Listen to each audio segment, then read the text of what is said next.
le thème « Investissons dans la gestion durable des terres pour une adaptation efficace au changement climatique », le haut-commissaire aux eaux et forêts et à la lutte contre la désertification, Dr Abdelhadim El-Hafi, a présidé jeudi 12 juillet 2018 un atelier en marge de la Journée mondiale de lutte contre la désertification. Tous les indicateurs de 3 grandes conventions, la diversité biologique, la lutte contre la désertification, les changements climatiques, tous les indicateurs sont au rouge depuis 1992 et tous les rendez-vous qui ont suivi, qu'il s'agisse de Johannesburg en 2010 sur le développement durable, Rio plus 10, c'est-à-dire en 2002, qu'il s'agisse aussi de la diversité biologique ou les changements climatiques, tous les clignotants sont en rouge.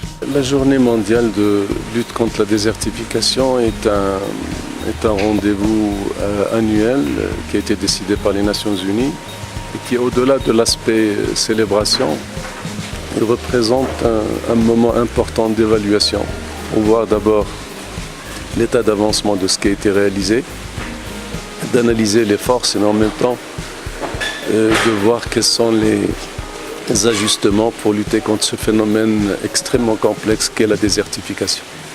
C'est un défi mondial puisque nous savons qu'à l'échelle mondiale, principalement au niveau des objectifs du développement durable, l'objectif 15 parmi les 17 objectifs est dédié à cet aspect d'écosystème et de désertification.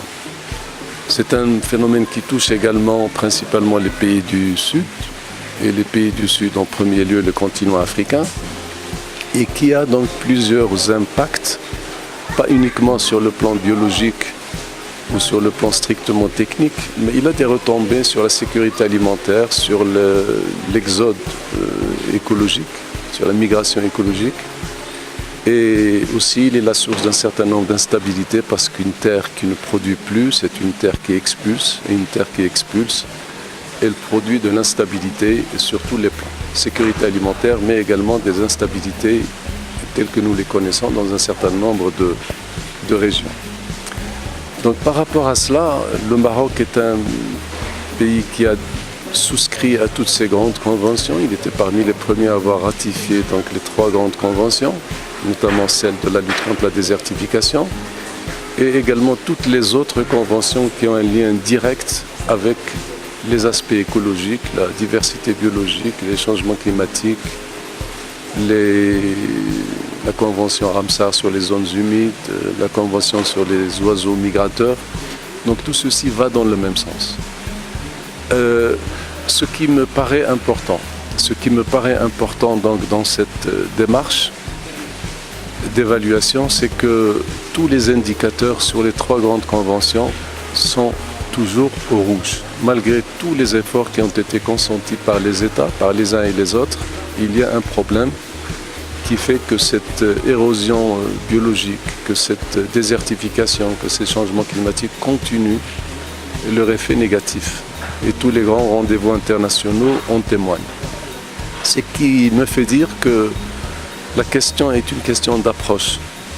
C'est une question d'approche qui doit se situer au niveau de nouveaux modèles de développement qui partent d'une réflexion globale, c'est-à-dire qui permettent d'intégrer toutes les données en même temps, parce que les données ne sont pas des choses sécables, séparables, segmentables à volonté, mais ils interagissent en permanence. Donc le temps est venu de considérer donc des espaces comme des espaces d'unité pour concevoir les politiques publiques, et les plans sectoriels doivent être les déclinaisons de cette réflexion globale et non pas l'inverse. L'intégration n'est pas une opération d'addition de plans sectoriels, surtout dans des situations actuelles où nous sommes dans une forme d'exiguïté de ressources naturelles, l'eau, les terres, etc. Donc ça, c'est une entrée qui me paraît fondamentale. La deuxième entrée, c'est une entrée effectivement écosystémique.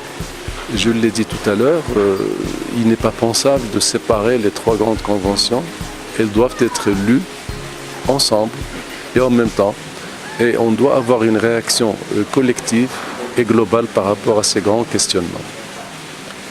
Et puis il y a cette forme de modification de l'approche qui nous permet de travailler sur une forme proactive et de ne pas être dans une position de réactivité à des phénomènes qui se produisent de temps en temps, même si leur fréquence est plus grande, même si l'intensité est plus forte, même si leur retour, si vous voulez, dans les mêmes régions, dans les mêmes écosystèmes, se compte actuellement de plus en plus fréquemment.